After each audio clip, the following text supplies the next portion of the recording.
Дайны талбарт зарим нэрс домог болон үлддэг. Тэдний нэг Симо Хаяха цагаан хөл очтой Финландийн мэрэгэн бууч юм. Тэр ганцаараа 500 гаруй дайсныг устгаж дэлхийн хамгийн үр дүнтэй мэрэгэн буучдын нэгээр түүхэнд бичигджээ. Симо Хаяха 1905 онд Финландийн Ruoholahti хэмээх жижиг тосонд төрсөн. Тэр бага наснаасаа эхлэн анхийн байгаль дасан зохицох чадвараа хөгжүүлсэн байна. Цэргийн албан татагдж мэрэгэн буучны ур чадвараа хөгжүүлсээр тэр өөрийн замналыг эхлүүлсэн. 1939 онд зөвлөлт Финландийн дайн буюу өвлийн дайн эхлэхэд Хаяха эх орноо хамгаалах зорилготойгоор фронтод тулалдахаар явсан. 1939-1940 оны хооронд Финланд улс зөвлөлтийн улаан армийн эсрэг тулалдсан. Энэ үед Хаяха Финландийн хойд хэсгийн зас дайнуудыг дайснуудаа нууцлаг байдлаар отож тэднийг устгаж эхэлсэн байна. Тэр зөвхөн өөрийн хуучны Мосон Нагант буюу M28 винтовыг ашиглан ямар ч овтыг хараа хэрэглэлгүйгээр буддаг байжээ. Хаяха дайсантайгаа тулалдахдаа цас амандаахийн амныхаа урыг далдаж гадны орчинтойгоо бүрэн уусдаг байв. Түүнийг ангуйчлах гэж зөвлөлтийн армийн мэрэгэн буучд болон Mortar Fire ашиглаж байсан ч Хаяха үргэлж тэднээс нэг алхмын урд явдаг байсан. Хаяха дайсны устгахад хэд хэдэн өрөөс тактик ашигладаг байсан. Цагаан өнгийн хамгаалах хувцас өмсөж цастай орчинд бараг л үл харагдах нэгэн болдог. Буудахаас өмнө өөрийн байрлалыг засаар бүрэн далталж амьсгалын урыг гаргахгүй хичээн.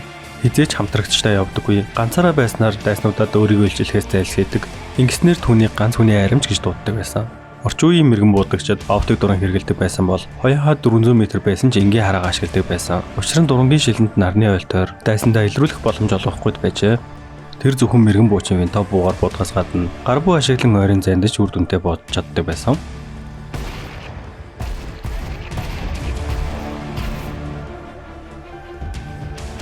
Хаяхагийн хамгийн алдартай тулааны нэг нь Кологоолын ойролцоох байлдаа юм. Зөвлөлтийн армийн цэргүүд Финландийн хамгаалтыг сэтлэж оролцож байсан боловч Хаяха хэдхэн цагийн дотор 25 гаруй цэргийг ганцаархнаа устгаж довтлогоог нь няцаасан. Өөр нэгэн домог тулаан нь Рата замын тулаан байсан. Хаяхагийн 40 гаруй дайсныг устгаж Финландийн армийн эсэргүүцлийг хамгаалсан. Түүний энэ тулаан дайснуудад найдас төрүүлж олон цэргийг байрлалаас нухраасан. 1940 оны 3 дугаар сарын 6-ны өдөр Хаяха ойрын зайны тулаанд оролцож байх үед нь зөвлөлтийн мэрэгэн бууч онож нүүрэнд нь хүнд шарх өгсөн. Түүнийг хэдийн асуурсан гэж бодсон ч тэр амьд гарсан. Тэрээр энэхүү бэртлээсээ болж 25-аас дээш удаа хагалгаанд орсон гэж бүртгэгдсэн байдаг. Үүнээс нэг хөдөлгөөн Финланд болон зөвлөлтийн хоорондох хөвлийн дайн инхийн гэрээгээр дууссан. Симо Хаяха хизээч өөрийгөө хэтэрхий онцгой хүн гэж боддоггүй байсан. Тэрээр би зүгээр л өөрийн хийх ажлаа л хийсэн гэж даруухан хариулдаг. Тэр сахилга бат, төвчээр нөхцөл байдалтай дасан зохицох чадвар нь хамгийн чухал зүйл гэж үздэг байсан. Симо Хаяха дайны дараа энгийн амьдралаар намхан амьдарсан. Тэрээр анх их дуртай хэвээрээ байсан бөгөөд насан туршдаа буудлын ур чадвараа хадгалсаар байсан. 2002 онд 96 наснда тэрээр хорвоог орхисон ч түүний нэр хүнд өөрдүүлсэн юм.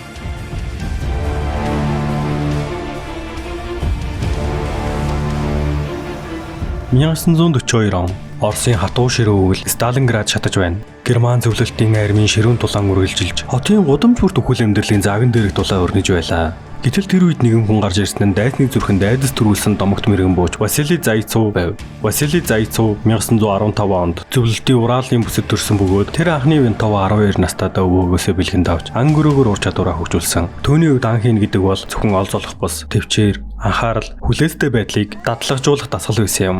Харин дэлхийн 2 дугаар дайн эхлэхэд тэрээр сайн дураараа улаан аримдэлсэж эхэндээ энгийн цэрэг баж тулааны талбарт илгээгдсэн. Түүний харьяалагдж байсан салаа хамгийн хатуу ширүүн фронт боллоо Сталинград руу явж тэндээс түүний домог эхэлсэн юм. 1942 оны намар Сталинградын тулаан ширүүсч зөвлөлтийн цэргүүд хотын эвдэрсэн барилгуудын араар тулалдаж байв. Энэ тулаан энгийн тулаан биш. Хотын хор оллын гудамж бүрт нурсан барилгуудын дунд явагдаж буй ширүүн тулаан байлаа. Василийн энгийн цэргээс мэрэгэн буучаар томилогдсон Германы төрөмгийлэгчдийн эсрэг оновчтой буудлууд хийж эхэлсэн. Тэр өдөр бүр 5-10 дайсны цэргийг устгаж зөвлөлтийн армийн сэтгэл зүйд хүч нэмж байв. Василийн мэрэгэн буудагчийн алдар нэр дүүж түүнээс айсан дайснууд нь Оросын сүүдрийг шочолдог болов. Түүний мэрэгэн буудал зөвхөн тооны хувьд өндөр байсангүй. Харин дайсны армийн стратегийг хэвдэж сэтгэл зүйд нь асар том цохилдогддог байсан. Германы армийн удирдлагууд Василийг устгахын тулд тусгай мэрэгэн буучтай илгээдэг байлаа. Харин Васили өөрийн ур чадвараараа тэдний бүгдийн дарааллаар нь устгаж өөрийн байрлалаа хизээч ил гаргалгүй сүүдрэг мэдээж байв. Тэр зөвхөн тулааны талбарт бас мэрэгэн буудагчийг сургах тал дээр ихэнх хөв нэмэр оруулсан юм. Василигийн удирдсан мэрэгэн буучтын ба 30 гаруй дайсны мэрэгэн буудагчийг устгаж зөвлөлтийн армийн ихнэн шинэ арга барил нэвтрүүлсэн байдаг. Түүний сургалтаар дамжсан зарим цэргүүд нь дэлхийн дайнд алдартай мэрэгэн буучт болсон. Түүний хамгийн алдартай агшин бол Германы мэрэгэн бууч урандаа Эрен Кенигтэй хийсэн тулаан юм. Кенийг бол зөвлөлтийн армийн дунд тархсан аимшигт нэр бөгөөд түүнийг устгахын тулд Василийг илгээсэн.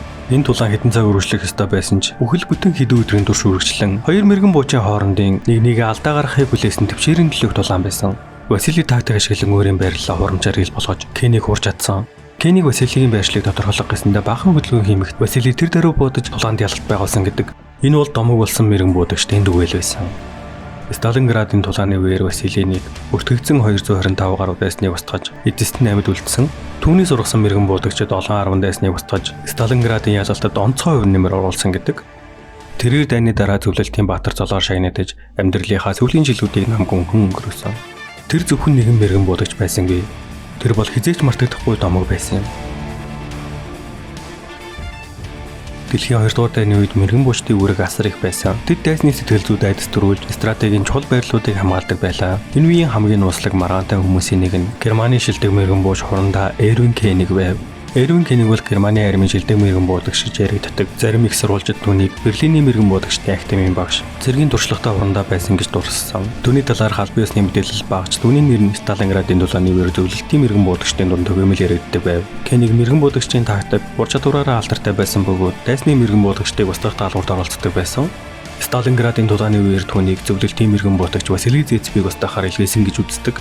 Энэ нь тухайн үед Зэцбийн зохиолтод өртсөн Германы зэргүүдийн сэтгэл зүйд томоохон зохиол байсан тул Кенийг томилсон гэж таамагладаг. Гэсэн хэдий ч түүний талаарх баримт нотлогдоогүй бөгөөд зарим төвчид Кенийг бол зөвлөлтийн суртал ухуулгын нэг байж магадгүй гэж үздэг. Харин бус нь түүнийг бодит хүн байсан бөгөөд Сталинградын тулаанд оролцсон гэж баталдаг.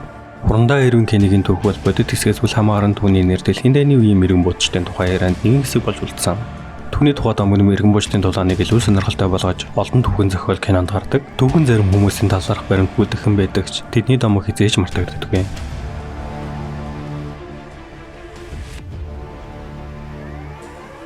Дайсныг цэцрүүлэгч Америкийн домог Крис Кайл тэр дайснуудын хувьд аимшиг, нөхдийнхөө хувьд аврагч нь байсан.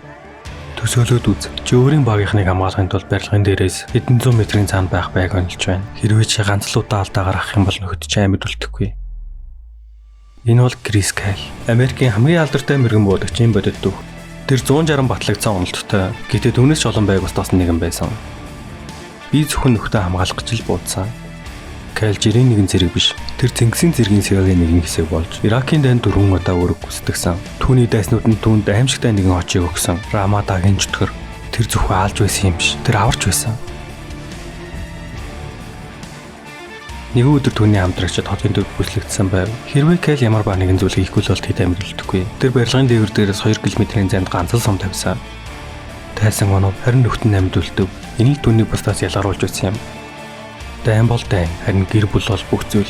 Кайл бүх хил зүйлээ их орондоо зориулсан ч сэтгэл зүрхэн ихнэр хүүхдтэйгээ хамт байсан. Гэвч дайны дараа өөрийн химийн амьдралд утсан орох хэцүү байсан. Тиймээс тэр бусад ахмад дайчдад тусалахаар шийдсэн. Гэвч харамсалтай нь 2013 онд өөрийн тусалж байсан нэгэн дайчиндаа буудуулан амь алдсан юм. Түүний үхэлд Америкийн нэгдсэн улс тэрэ яраад цочирдсан.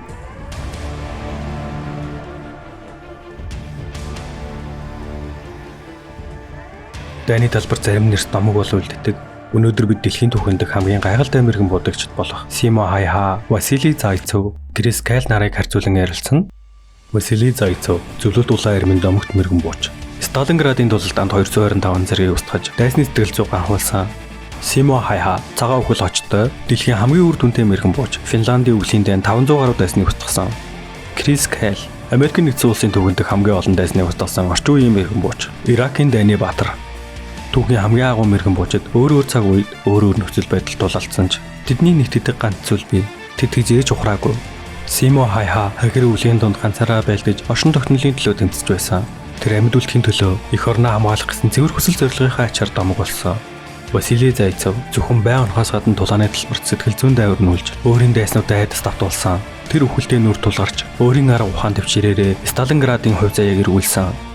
Крис Кайл бол орчин үеийн дайндах мэрэгэн буучдын дүр төрхийг тодорхойлсон хүн. Тэр дайсныхаа хөдөлгөөнийг олон километрийн зайнаас хянаж, энгийн иргэдийг хамгаалж, багийнхныхаа итгэл найдварын гол сүм нь болж чадсан. Дайнд мэрэгэн буудагчдыг зөвхөн гайхалтай бодох тухай биш. Энэ бол төвчээр, анхаарал төвлөрөлт, шийдвэр гаргах урлаг юм. Хэн хамгийн удаан тэсэж, хамгийн зөв агшид үйлдэл хийж чадна, тэр л амьд үлдэнэ. Эдгээр хүмүүсийн дүүх бидэнд нэг зүйлийг сануулна. Хүч чадал сэтгэлийн тэнхээ гэдэг нь зөвхөн зэвсэгтэй холбоотой зүйл биш. Харин хүн өөрийн оюун санаагаа хэрхэн удирдах чадах вэ гэдгээр хэмжигддэг. За энэ хүрээний удаагийн дугаарыг өндөрлөж байна. Хэрвээ таалагдсан бол лайк болон комент бичээд subscribe дараарай. Өөр их тэмцээг үсэх юм бол донешн хийх боломжтой шүү. За тэгээ баярлалаа. Баяр таа.